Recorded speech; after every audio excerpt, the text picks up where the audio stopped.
Joining me now from Washington, D.C. is Hussain Abdul-Hussain, the research fellow at the Foundation for Defense of Democracies. Thank you for joining me.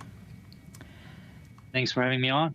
Now, Lebanese civilians were told they had 2 hours to distance themselves from the homes with Hezbollah arms. Were they likely to even heed those calls? Well, if they can know where these arms are, then I think they probably do. I mean, many of these residents are not aware most of the time that Hezbollah has its cash depot or its fighters here or there. Some of them might know, and I think in this case they would leave, but a big number of them are probably unaware. I think what we see now is that people are just leaving the hot conflict area and trying to go to safer regions, exactly like what happened in 2006. We're just getting an update now that it's 274 killed, according to the Lebanese Health Ministry, in the strikes in South Lebanon, in the Israeli strikes, and over 1,000 injured.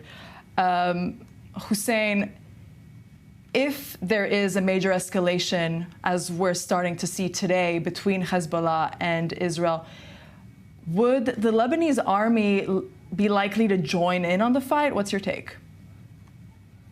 I don't think it will. It never did in the past, except for, there was an exception when Hezbollah used its radars over when it hit a ship in 2006.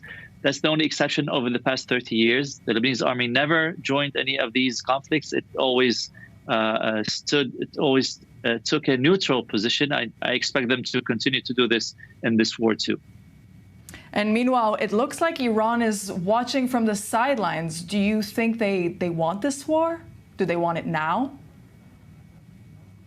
Well, I agree with the hypothesis that Iran wants to preserve Hezbollah to an extent because they need Hezbollah as one of the lines of defense for their nuclear program.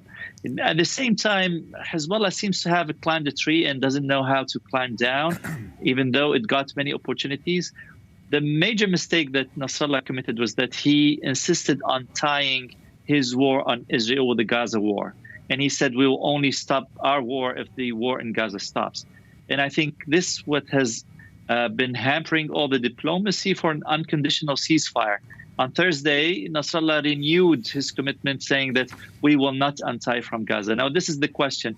If this goes to the Security Council, and by the way, there's no reason why this war, when Hezbollah started on October 8th, has not gone to the Security Council yet. But when this goes to the Security Council, I don't think they'll be talking about Gaza. I think they'll be talking about bilateral Israel versus Hezbollah. Thank you for your insight. From D.C., Hussain Abdul-Hussain, research fellow at the Foundation for Defense of Democracies.